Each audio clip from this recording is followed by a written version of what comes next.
Salut tout le monde, c'est 3 jours un chapitre qui vous parle. Aujourd'hui, on se retrouve pour le chapitre 9 de Harry Potter et la Chambre des Secrets. Chapitre 9, l'avertissement. Qu'est-ce qui se passe ici? Attiré par les cris de Malfoy, Argus Rusard se frayait un chemin dans la foule des élèves. Lorsqu'il vit Mystaigne, il recula, horrifié, en se couvrant le visage de ses mains. Ma chatte! Ma chatte! Qu'est-ce qui est arrivé à ma chatte? Hurla-t-il. Ses yeux exorbités se posèrent alors sur Harry. Vous! Cria-t-il d'une voix stridente. C'est vous qui avez assassiné ma chatte! Vous l'avez tuée! Et maintenant, c'est moi qui vais vous tuer! Je vais Argus! Dumbledore venait d'arriver dans le couloir, suivi de plusieurs professeurs. Un instant plus tard, il avait détaché Mystaigne de la torchère. Venez avec moi, Argus, dit Rusard. Voici Monsieur Potter, Monsieur Weasley et Miss Granger. Lockhart s'avança d'un air empressé. Mon bureau est juste à côté, monsieur le directeur, si vous souhaitiez l'utiliser. Merci, j'ai le droit, Dumbledore. Les élèves silencieux s'écartèrent pour les laisser passer. Lockhart, l'air important et surexcité, emboîta le pas de Dumbledore, suivi par les professeurs McGonagall et Ron. Lorsqu'ils entrèrent dans le bureau de Lockhart, plongé dans la pénombre, il y eut une grande agitation sur les murs. Harry vit plusieurs portraits s'éclipser des bigoudis dans les cheveux. Le véritable Lockhart alluma les chandelles posées sur son bureau et recula d'un pas. Dumbledore étendit Mystaigne sur la face polie de la table et commença à l'examiner. Harry, Ron et Hermione échangèrent des regards inquiets et se laissèrent tomber sur des chaises, dans un coin sombre de la pièce. Le bout du long nez aquilin de Dumbledore n'était qu'à 2 centimètres de Mystaigne. Il l'auscultait soigneusement derrière ses lunettes en demi-lune, ses longs doigts explorant le corps avec douceur. Le professeur McGonagall était penché presque aussi près, les yeux plissés. La silhouette de Rogue se dessinait derrière eux, dans l'ombre, avec une expression bizarre sur son visage, comme s'il s'efforçait de ne pas sourire. Lockhart lui papillonnait autour d'eux en donnant son avis. C'est un sortilège qui l'a tué, aucun doute à cela. Sûrement un supplice de métamorphose. J'ai souvent eu l'occasion d'en voir. Ce n'est vraiment pas de chance que je ne sois pas trouvé là au bon moment. Je connais la parade qui permet d'annuler ses effets. Ces commentaires étaient ponctués par les sanglots déchirants de Rusard. Affalé sur une chaise, le visage dans les mains, il n'avait pas le courage de regarder Mystaigne. Quelle que fût son aversion pour Rusard, Harry ne pouvait s'empêcher d'éprouver pour lui une certaine peine. Beaucoup moins intense cependant que celle qu'il éprouvait pour lui-même. Car si Dumbledore croyait ce qu'avait dit Rusard, il serait certainement expulsé. Dumbledore marmonna à présent d'étranges paroles en donnant sur le corps de Mystaigne des petits coups de baguette magique. Mais rien ne se produisit. On aurait dit qu'elle était empaillée. Je me souviens d'avoir vu quelque chose de semblable à Ouagadougou, dit Lockhart. Une série d'attaques. On peut lire toute l'histoire dans mon autobiographie. J'ai distribué aux habitants de la ville diverses amulettes qui ont aussitôt résolu le problème. Sur le mur, les photographies de Lockhart hochaient la tête en signe d'approbation pendant qu'il parlait. L'un des portraits avait oublié d'enlever son fil à cheveux. Enfin, Dumbledore se redressa. « Elle n'est pas morte, Argus, dit-il d'une voix douce. Lockhart, qui était en train de compter le nombre de meurtres qu'il avait empêchés, s'interrompit. « Pas morte ?» s'étrangla Rusard en regardant Mystaigne de travers ses doigts écartés. « Mais comment se fait-il qu'elle soit toute raide ?»« Elle a été pétrifiée, dit Dumbledore. »« C'est bien ce que je pensais, commenta Lockhart. »« Mais de quelle manière voilà ce que je dis, reprit Dumbledore. »« C'est à lui qu'il faut demander, hurla Rusard en se tournant vers Harry. Aucun élève de 2e année n'aurait réussi à faire ça, sur un Dumbledore. Il faut être un expert en magie noire pour y arriver. C'est lui, insista Rusard, le visage violacé. Vous avez bien vu ce qu'il a écrit sur le mur. Il a trouvé dans mon bureau. Il sait que je suis. Le visage de Rusard se tordit en une horrible grimace. Il sait que je suis craque-molle, acheva-t-il. Je n'ai jamais touché à Mystaigne, protesta Harry d'une voix forte, sentant avec gêne tous les regards tournés vers lui, y compris ceux des portraits de Lockhart accrochés aux vitres. Et je ne sais même pas ce que c'est qu'un craque-molle. Mensonge! Grinça Rusard. Il a vu ma lettre de vite magique. Si je peux me permettre, monsieur le directeur, intervint Rogue. Harry se sentit de plus en plus inquiet. Rien de ce que disait Rogue ne pourrait servir sa défense. Je crois que Potter et ses amis se sont simplement trouvés au mauvais endroit au mauvais moment, dit-il d'un air narquois, comme s'il doutait de ses propres paroles. Mais il est vrai qu'il y a de quoi nourrir des soupçons. Que faisait-il dans ce couloir à cette heure-là? Pourquoi n'assistait-il pas au festin d'Halloween avec leurs camarades? Harry, Ron et Hermione expliquèrent alors qu'ils avaient été invités à la fête de Nick quasi sans tête. Il y avait des centaines de fantômes qui se trouvaient là. Ils pourront témoigner que nous y étions. Mais pourquoi n'avez-vous pas rejoint la grande salle lorsque vous êtes remonté des cachots? Demanda Rogue, son regard noir étincelant à la lueur des chandelles. Pourquoi étiez-vous dans ce couloir? Ron et Hermione se tournèrent vers Harry. Parce que balbutia Harry de cœur battant. Il avait tout à parier que personne ne croirait à son histoire de voix désincarnée qu'il était le seul à pouvoir entendre. Parce que nous étions fatigués et que nous voulions aller nous coucher, dit l'enfant. Sans avoir rien mangé? Demanda Rogue en esquissant un sourire de triomphe.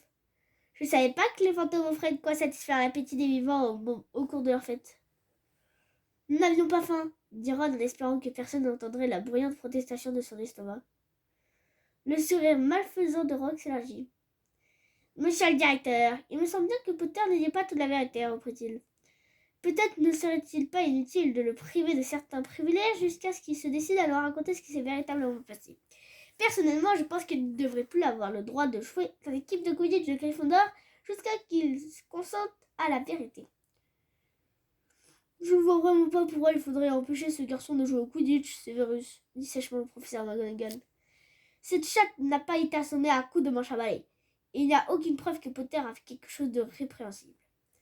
Sous le regard inquisiteur de Dumbledore, Harry eut l'impression d'être observé au rayon X.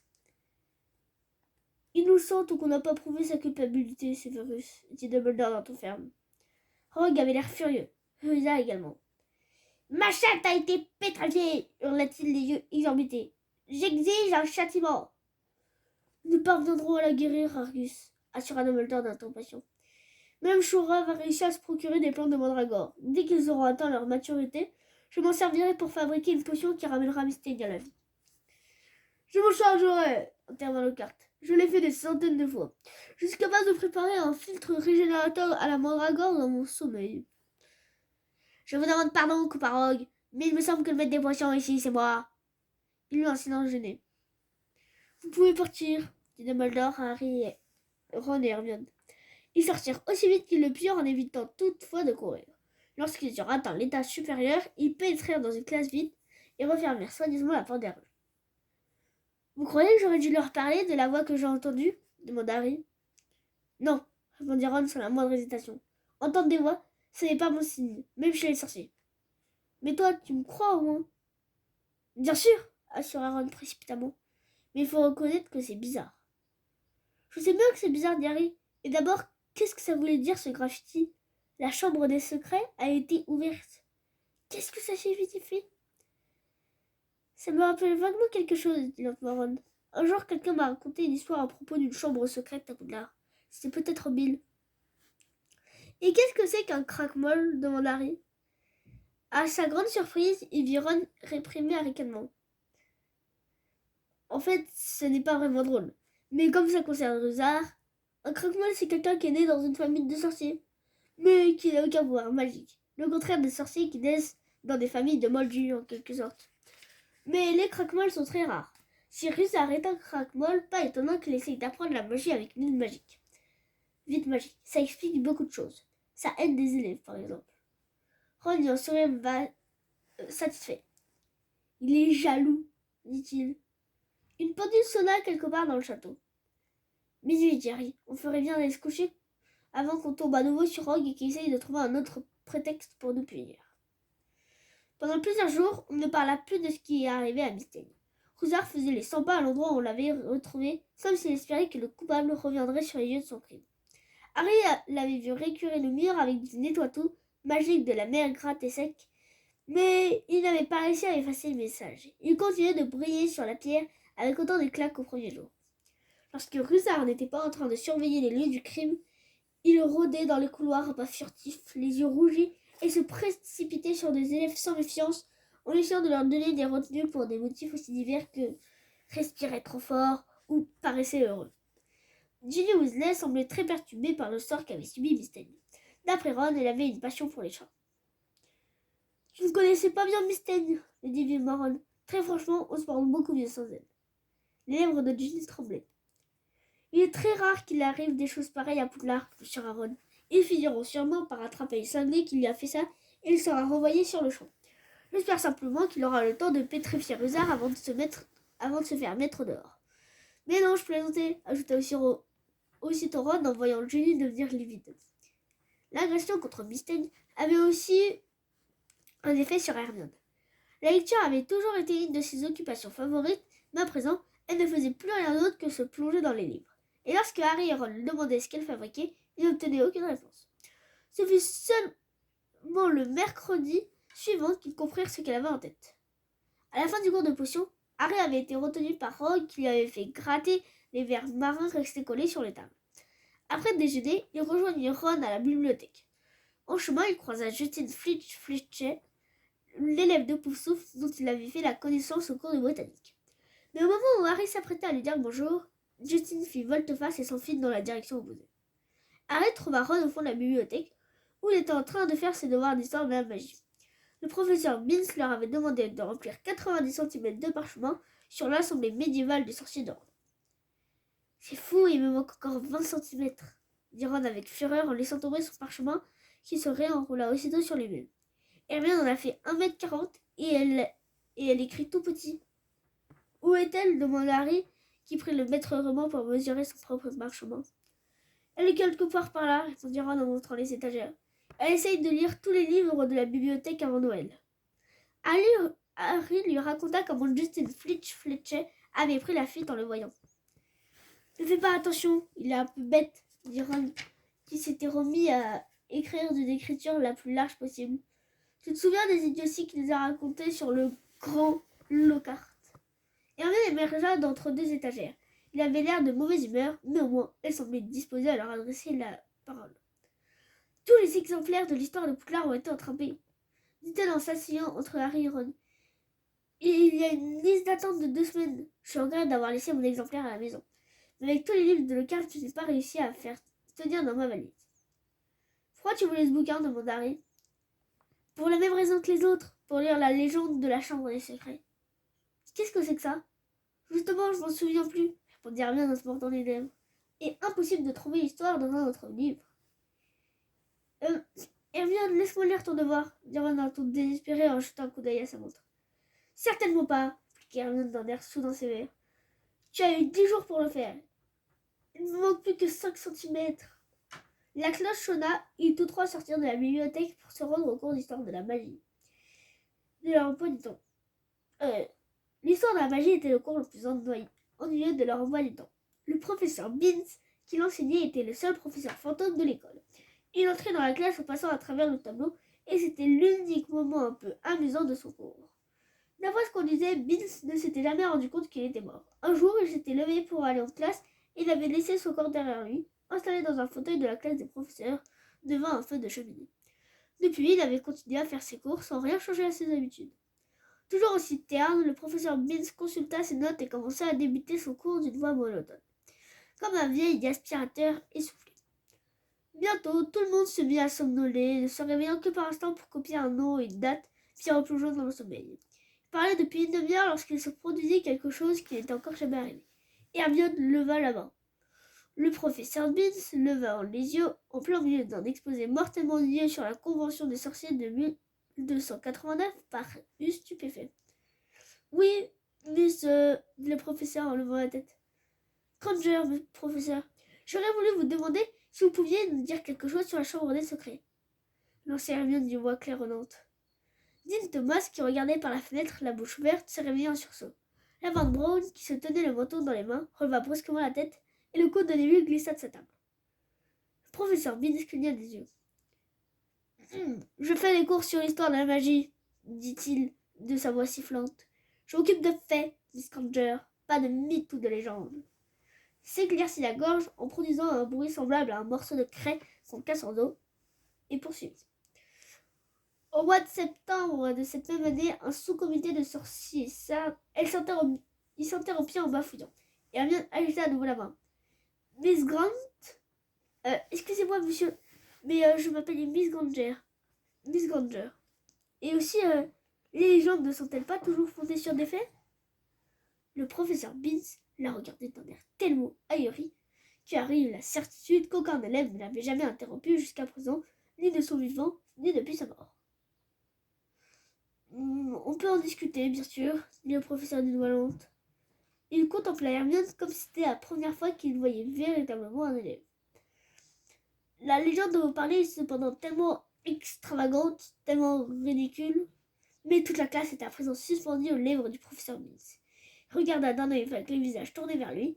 Harry se rendait compte qu'il était complètement désarçonné par l'intérêt soudain qu'on lui manifestait. Eh bien, soit, dit-il.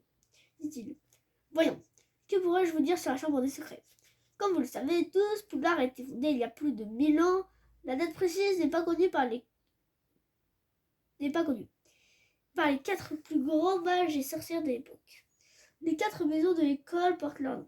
Godric Gryffondor, Edgar Poufsouffle, Rowena Serdaigle et Salazar Serpentard. Ils ont bâti ce château ensemble, hors de la vue des Moldus. Car en ce temps-là, les gens du peuple avaient peur de la magie et les sorciers subissaient de terribles persécutions. Pendant quelques années, les fondateurs de l'école travaillèrent ensemble dans une parfaite harmonie. Ils travaillèrent ensemble dans une parfaite harmonie. Ils recherchaient les jeunes gens qui montraient des dons pour la magie et ils les faisaient venir au château pour assurer leur éducation. Mais peu à peu, des désaccords apparurent. Un conflit éclata entre Serpentard et les autres. Serpentard voulait qu'on se montre plus sélectif dans le choix des élèves admis à Poudlard. Il pensait que le savoir magique devait être réservé aux familles de sorciers et à elles seules. Il ne voulait pas prendre d'élèves ni de parents maudits, car il estimait qu'on ne pouvait pas leur faire confiance. Au bout d'un moment, une grave dispute à ce sujet opposa Serpentard et Gryffondor, et Serpentard finit par quitter l'école. Professeur Binns fit une pause. Il avait l'air d'une vieille tortue toute raidée. Voilà ce qu'on peut dire de la partie de sources historiques dignes de foi, faut-il. Mais ces faits authentiques ont été obscurcis par la légende hautement fantaisiste de la chambre des secrets. D'après cette légende, Serpentard aurait aménagé une salle cachée dans le château. Une salle où les autres ne connaissaient pas l'existence. Serpentard aurait ensuite scellé l'entrée de la chambre des secrets, de telle sorte que personne ne pourrait l'ouvrir jusqu'à ce que son authentique héritier arrive à l'école. Seul l'héritier de Serpentard aurait le pouvoir d'ouvrir la chambre et d'utiliser la chose horrible qu'elle contient pour chasser de l'école ceux qui ne seront pas dignes d'étudier la magie. Il y eut un long silence lorsque le professeur se tut. Mais ce n'était pas le silence qui accompagnait habituellement l'assoupissement des élèves. Un sentiment de malaise baignait l'atmosphère, tandis que tout le monde gardait les yeux fixés sur le professeur Binns dans l'espoir d'en entendre davantage. Bien sûr, tout cela est totalement absurde, pour le professeur d'un air agacé. Comme vous vous en doutez, l'école a été fouillée de fond en comble par les sorciers les plus érudits pour essayer de découvrir cette prétendue chambre de secret. Et la conclusion, c'est qu'elle n'existe pas. Ce n'est qu'une affabulation destinée à faire peur aux naïfs. Monsieur, dit alors Hermione, qu'est-ce que vous entendez exactement par la chose horrible qui se trouverait dans la chambre des secrets? Ce serait une sorte de monstre que seul l'héritier de Serpentard aurait le pouvoir de faire obéir. Les élèves échangèrent des regards inquiets. Mais je puis vous l'assurer, cette chose n'existe pas. Il n'y a ni monstre ni chambre des secrets. Mais, monsieur, objecta M. Finnegan, si la chambre ne peut être ouverte que par l'héritier de Serpentard, il est normal que personne d'autre ne soit capable de la trouver, non? Absurde, répliqua le professeur Binns d'un ton excédé. Ces directeurs et directrices de Poudlard qui se sont succédés au cours des siècles n'ont rien découvert. Mais, professeur, il faut sans doute connaître la magie noire pour l'ouvrir, fit remarquer Parvati Patil. C'est pas parce qu'un sorcier ne se sert pas de magie noire qu'il ne la connaît pas, répliqua Binns. C'est des gens comme Dumbledore. Mais peut-être qu'il faut faire partie de la famille de Serpentard pour y arriver. Et donc, Dumbledore commença à dire Thomas, mais le professeur Binns en avait assez. Ça suffit, dit-il sèchement. Je vous répète qu'il s'agit d'un mythe, ça n'existe pas. Il n'y a pas l'ombre d'une preuve que Serpentard ait construit, ne serait-ce qu'un placard à balai secret dans ce château. Je regrette de vous avoir raconté une histoire aussi stupide. Et maintenant, si vous voulez bien, nous allons retourner à l'histoire c'est-à-dire à des faits établis et vérifiables. Et quelques minutes plus tard, les élèves avaient replongé dans leur torteur habituel. Toujours su que ce Salazar Serpentard était un vieux fou complètement tordu, dit Ron à Harry et à Hermione alors qu'ils se frayaient un chemin dans le couloir grouillant d'élèves pour aller déposer leur sac avant de descendre dîner. Mais j'ignorais que c'était lui qui avait inventé ces histoires de sang pur. Même si on me payait, je refuserais d'étudier chez les Serpentards. Si le choix pour magique avait voulu m'y envoyer, j'aurais repris le train et je serais rentré à la maison. Hermione approuva d'un vigoureux signe de tête. Harry resta silencieux. Il se sentait l'estomac noué. Harry n'avait jamais dit à Ron et Hermione ce que le choix pour magique avait sérieusement envisagé de l'envoyer, lui, à Serpentard. Il se souvenait comme si c'était hier de sa petite voix qu'il lui avait parlé à l'oreille lorsqu'il avait mis le chapeau sur sa tête, l'année précédente. Tu as d'immenses qualités, sais-tu. Je vois dans ta tête, et Serpentard t'aiderait singulièrement sur le chemin de la grandeur. Ça ne fait aucun doute. Harry, qui savait déjà que de nombreux sorciers adeptes de la magie noire étaient sortis de Serpentard, avait pensé de toutes ses forces. Non, pas Serpentard. Le chapeau avait répondu. Vraiment? Très bien, si tu es sûr de toi, il vaut mieux t'envoyer à Gryffondor. Quand il écrivait, apparut alors dans la foule des élèves qui se pressaient dans le couloir. Salut Harry! Salut Colin, répondit Harry machinalement. Harry, il y a un type dans ma classe qui a dit que tu es. Mais Colin était trop petit. Il ne pouvait pas résister à la marée des élèves qui l'entraînaient en direction de la grande salle. Je suis emporté en ayant tout juste le temps de lancer d'une petite voix aiguë. À plus tard, Harry! Qu'est-ce qu'il a bien pu dire sur toi, son copain? Demanda Hermione. Que je suis l'héritier de Serpentard, j'imagine, répondit Harry, l'estomac de plus en plus noué, en se rappelant soudain la façon dont Justin Fitch s'était enfuie en le voyant arriver. Les gens croient n'importe quoi, dit Ron d'un air dégoûté. Enfin, la foule s'éclaircit et il put remonter l'escalier sans difficulté. Tu crois vraiment qu'il existe une chambre des secrets? Demanda Ron à Hermione. Je ne sais pas, répondit-elle, les sourcils froncés. Dumbledore n'a pas pu guérir Miss Teigne, ce qui me fait penser qu'elle a été attaquée par quelque chose qui n'avait rien de, disons, humain. Bientôt, ils se retrouvèrent au bout du couloir où l'agression s'était produite. Ils jetèrent un coup d'œil à l'endroit. L'endroit était dans le même état, sauf que la chatte avait été décrochée et qu'une chaise vide était posée contre le mur sur lequel le message en lettres brillantes était toujours aussi visible. C'est là que Crusard monte la garde, murmura Ron. Ils échangèrent un regard. Le couloir était désert. On ne risque rien d'examiner les lieux d'un peu plus près, dit Harry. Il posa son sac puis se mit à quatre pattes à recherche d'indices. Des traces de brûlure, dit-il, là et là. Regarde un peu ça, dit Hermione, c'est drôle. Harry se releva et se dirigea vers la fenêtre, à côté du message. Et Hermione lui montrait la vitrine du haut où une vingtaine d'araignées prises de panique se battaient pour passer par une petite fente du carreau. Un long fil d'argent pendait comme une corde, comme si elles étaient tous montées par là dans leur hâte de fuir au dehors. Tu as déjà vu des araignées agir comme ça? Demanda Hermione songeuse. Non, admit Harry. Et toi, Ron? Ron jetait un coup d'œil par-dessus son épaule. Ron se tenait en arrière et semblait faire des efforts pour ne pas s'enfuir à toutes jambes. Qu'est-ce qui se passe? Demanda Harry. Je n'aime pas les araignées, dit Ron d'une voix tendue. Je ne savais pas, c'est un Hermione. Pourtant, tu te sers souvent d'araignées pour fabriquer des potions. Quand elles sont mortes, ça va. Je n'aime pas les voir bouger. Hermione eut un petit rire. C'est rien de drôle, dit Ron d'un ton féroce. Quand j'avais 3 ans, Fred a changé mon ours en peluche en une grosse araignée répugnante sous prétexte que j'avais cassé son balai miniature. Toi non plus, tu ne les aimerais pas si l'ours en peluche que tu serrais contre toi s'était retrouvé tout à coup avec plein de pattes et, parcouru d'un frisson, il s'interrompit. Et Hermione s'efforça de ne pas éclater de rire et Harry estima préférable de changer la conversation. Vous vous souvenez de cette grande flaque d'eau l'autre soir, dit-il. Je me demande bien d'où elle venait. Quelqu'un l'a échouée. Elle était à peu près là, dit Ron qui avait retrouvé son sang-froid devant cette porte. Il montra l'endroit, à quelques pas de la chaise de Rusard. Ron tendit la main vers la poignée de la porte, mais il interrompit son geste. On ne peut pas entrer, dit-il. Ce sont les toilettes des filles. Il n'y a personne, dit Hermione, en s'approchant à son tour. C'est là qu'habite Mimi Lignard. Venez, on va jeter un coup d'œil. Sans prêter attention au panneau hors service, apposé à l'entrée, elle ouvrit la porte et entra. C'est les toilettes les plus sinistres où Harry eût jamais mis les pieds. Des lavabos ébréchés s'alignaient sous un grand miroir cassé par endroits et constellé de taches de rouille. Le carrelage humide reflétait la faible lumière que diffusaient quelques bouts de chandelles brûlant dans leur bougeoir. Les portes en bois des cabinets étaient écaillées et les ailes pendaient de travers, retenues par un seul gond. Hermione mit un doigt sur ses lèvres pour leur faire signe de se taire et se dirigea vers la cabine du fond. « Bonjour Mimi, comment ça va ?» dit-elle en ouvrant la porte. Harry et Ron jetèrent un coup d'œil à l'intérieur. Mimi Géniard flottait au-dessus du réservoir de la chasse d'eau. Elle était en train de percer un bouton qu'elle avait sur le menton. « Ces toilettes-là, c'est pour les filles, » dit-elle en regardant Harry d'un air soupçonneux. « Ce ne sont pas les filles, que je sache. »« Non, mais je voulais simplement leur montrer comme c'est joli ici, balbutia Hermione. Elle fit un vague geste de la main vers le vieux miroir crassé au carrelage humide.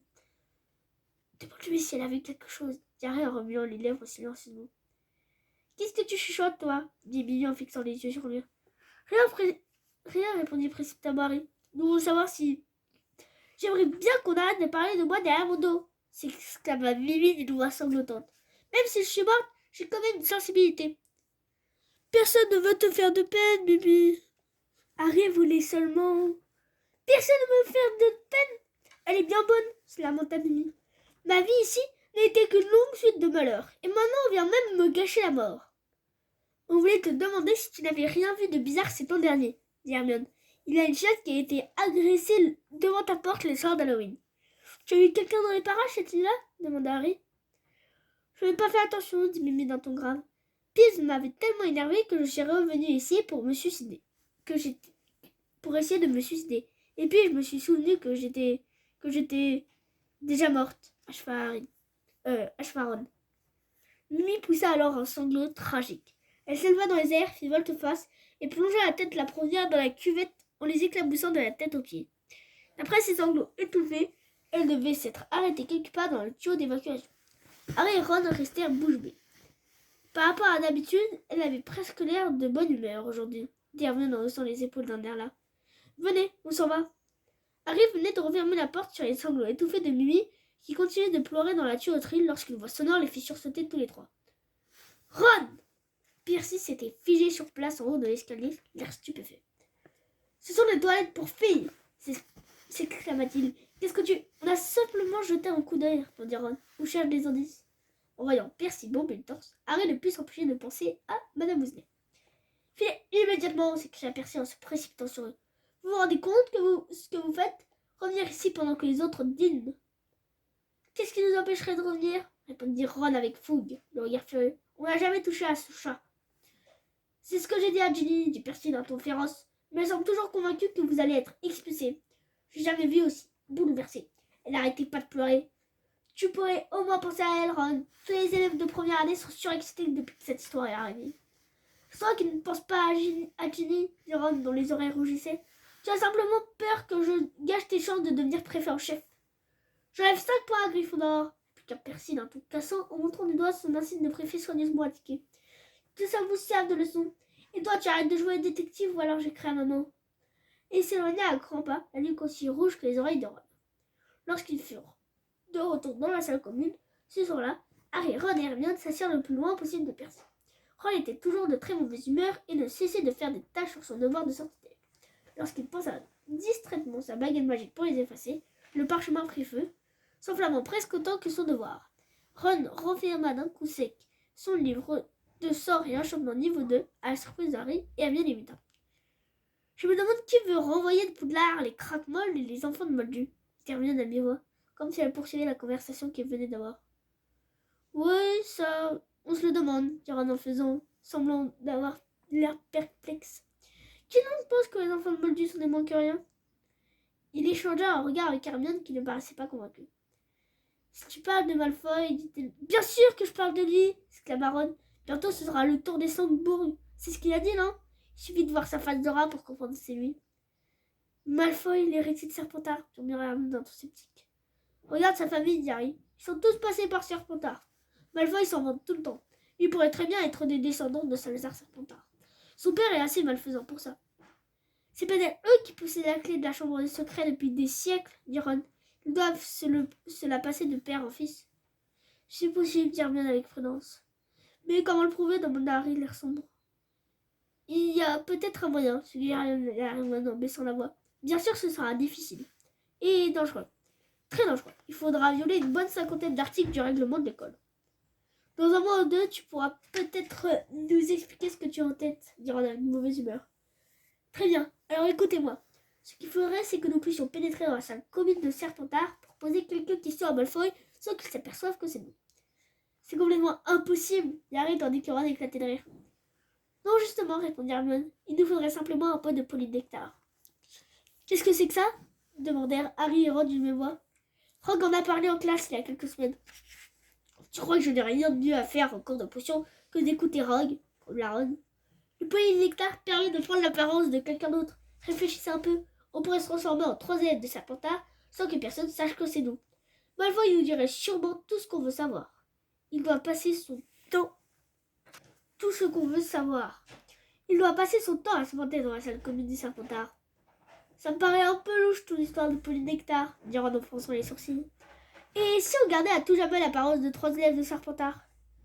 L'effet disparaît au bout d'un moment, acheva Hermione. Mais ce sera très difficile d'obtenir la recette de la potion.